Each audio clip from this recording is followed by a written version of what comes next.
প্রথম যে পদ্ধতিটা দেখাবো সেটা আমার পার্সোনাল খুব ফেভারিট একটা পদ্ধতি।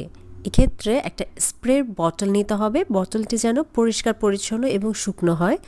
বটলটি ওপেন করে তার ভিতরে বড় টোনারের আমাদের যে পাত্রটি আছে, কন্টেইনারটা আছে, সেখান থেকে এই স্প্রে বটলে আমরা টোনারটি ট্রান্সফার করব। শুকনো জায়গায় রাখতে হবে এবং রোদ থেকে দূরে রাখতে হবে। টোনার ব্যবহারের যখন আমাদের প্রয়োজন হবে, মুখ ধুয়ে হালকাভাবে মুছে ওই ড্যাম্প ফেসে আমাদের টোনারটা স্প্রে করতে হবে। এখন খুব সহজেই এই পদ্ধতিতে টোনার অ্যাপ্লাই করা যায়। স্প্রে করার পরে মুখে খুব সুন্দর করে ড্যাব ড্যাব করে টোনারটা বসিয়ে দিতে হবে যেন সেগুলো কোষের ভিতরে প্রবেশ করার সুযোগ পায়। দ্বিতীয় যে পদ্ধতি সেটাও খুবই পরিচিত একটা পদ্ধতি, সেটা হচ্ছে এরকম তুলোর প্যাড কিনতে পাওয়া যায় বাজারে। এই তুলোর প্যাডে টোনার দিয়ে ভিজিয়ে সেটা দিয়ে সুন্দর করে মুখটা মুছে ফেলতে হবে।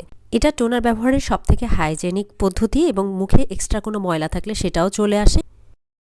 তৃতীয় যে পদ্ধতিটা সেটা হচ্ছে সবথেকে সহজ এবং কনভেনিয়েন্ট উপায়, সেটা হচ্ছে হাতে টোনার নিয়ে সেই টোনারটাই মুখে সরাসরি অ্যাপ্লাই করা। এক্ষেত্রেও হচ্ছে পরিমাণ মতো টোনার নিয়ে ট্যাপ করে মুখে বসিয়ে দিতে হবে। এক্ষেত্রে যেটা নেগেটিভ সাইড, এটা হচ্ছে অনেকখানি টোনার প্রোডাক্ট হাতেই অ্যাবজর্ব হয়ে যায়। সো টোনার ব্যবহারের এই পদ্ধতির যেটাই আপনার জন্য কনভেনিয়েন্ট মনে হয়, সহজ মনে হয়, সেই উপায়েই টোনার অ্যাপ্লাই